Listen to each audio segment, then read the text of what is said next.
Chapter 33. More than once did Elizabeth, in her ramble within the park, unexpectedly meet Mr. Darcy. She felt all the perverseness of the mischance that should bring him where no one else was brought, and, to prevent its ever happening again, took care to inform him, at first, that it was a favorite haunt of hers. How it could occur a second time, therefore, was very odd. Yet it did, and even the third. It seemed like willful ill nature, or a voluntary penance. For on these occasions it was not merely a few formal inquiries and an awkward pause, and then away, but he actually thought it necessary to turn back and walk with her.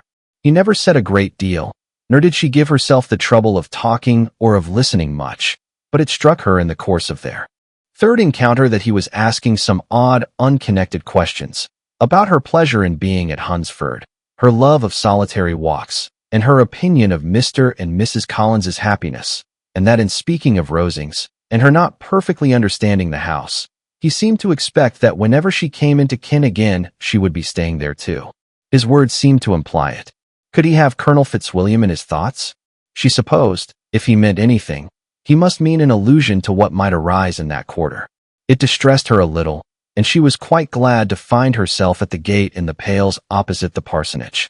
She was engaged one day, as she walked, in reperusing Jane's last letter, and dwelling on some passages which proved that Jane had not written in spirits, when, instead of being again surprised by Mr. Darcy, she saw, on looking up, that Colonel Fitzwilliam was meeting her. Putting away the letter immediately, and forcing a smile, she said, "I did not know before that you ever walked this way." "I have been making the tour of the park," he replied, "as I generally do every year, and intended to close it with a call at the parsonage. Are you going much farther?" "No, I should have turned in a moment." And accordingly she did turn, and they walked towards the parsonage together. "Do you certainly leave ken on Saturday?" said she. "Yes, if Darcy does not put it off again. But I am at his disposal. He arranges the business just as he pleases. And if not able to please himself in the arrangement, he has at least great pleasure in the power of choice. I do not know anybody who seems more to enjoy the power of doing what he likes than Mr. Darcy." "He likes to have his own way very well," replied Colonel Fitzwilliam. "But so we all do. It is only that he has better means of having it than many others, because he is rich, and many others are poor. I speak feelingly. A younger son, you know, must be inured to self-denial and dependence. In my opinion, the younger son of an earl can know very little of either. Now, seriously, what have you ever known of self-denial and dependence? When have you been prevented by want of money from going wherever you chose, or procuring anything you had a fancy for? These are home questions, and perhaps I cannot say that I have experienced many hardships of that nature. But in matters of greater weight, I may suffer from the want of money. Younger sons cannot marry where they like, unless where they like women of fortune, which I think they very often do. Our habits of expense make us too dependent, and there are not many in my rank of life who can afford to marry without some attention to money. Is this, thought Elizabeth, meant for me? And she colored at the idea, but, recovering herself, said in a lively tone, "And pray, what is the usual price of an earl's younger son? Unless the elder brother is very sickly, I suppose you would not ask above £50,000. He answered her in the same style, and the subject dropped. To interrupt a silence which might make him fancy her affected with what had passed, she soon afterwards said, "I imagine your cousin brought you down with him chiefly for the sake of having somebody at his disposal. I wonder he does not marry, to secure a lasting convenience of that kind. But, perhaps, his sister does as well for the present, and, as she is under his sole care, he may do what he likes with her." "No," said Colonel Fitzwilliam, "that is an advantage which he must divide with me. I am joined with him in the guardianship of Miss Darcy." "Are you indeed? And pray what sort of a guardian do you make? Does your charge give you much trouble?"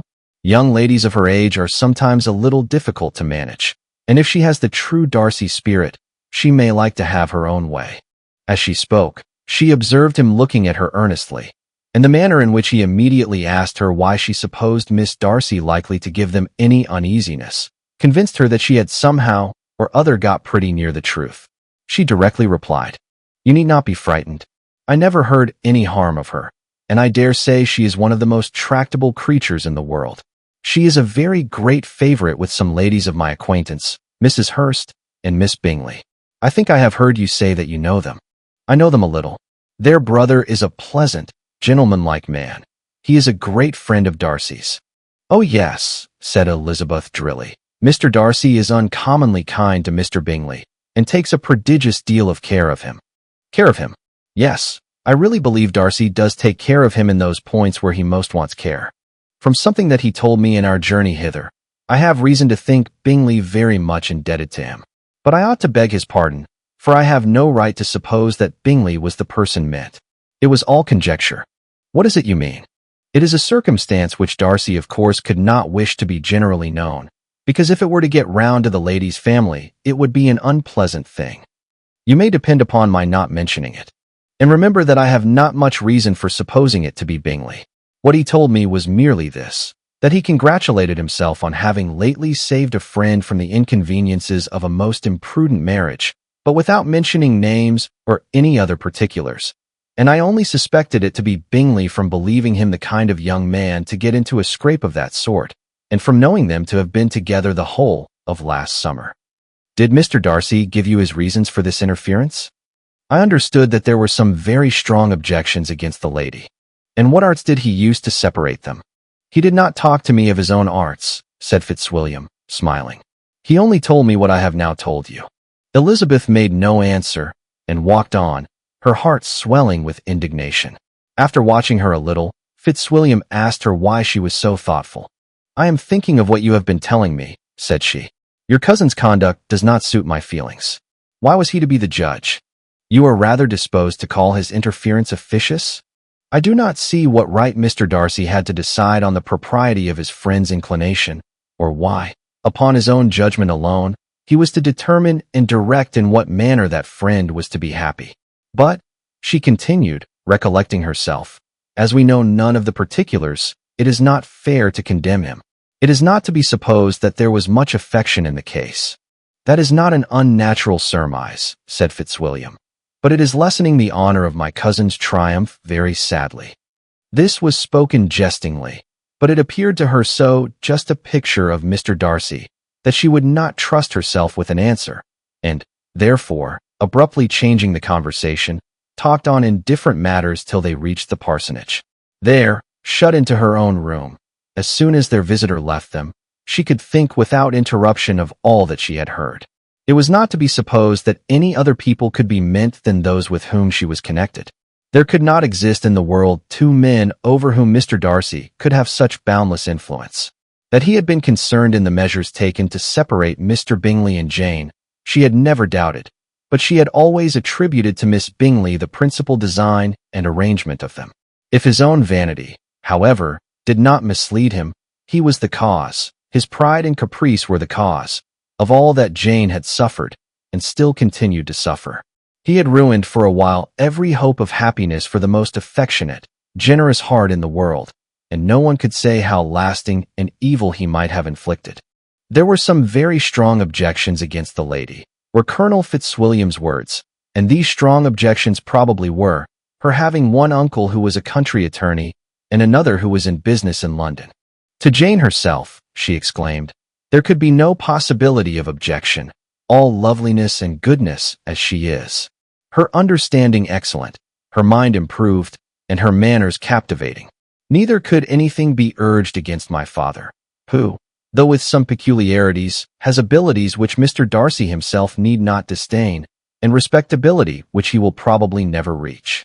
When she thought of her mother, indeed, her confidence gave way a little, but she would not allow that any objections there had material weight with Mr. Darcy, whose pride, she was convinced, would receive a deeper wound from the want of importance in his friends' connections than from their want of sense, and she was quite decided, at last, that he had been partly governed by this worst kind of pride, and partly by the wish of retaining Mr. Bingley for his sister. The agitation and tears which the subject occasioned brought on a headache, and it grew so much worse towards the evening that, added to her unwillingness to see Mr. Darcy, it determined her not to attend her cousins to Rosings, where they were engaged to drink tea.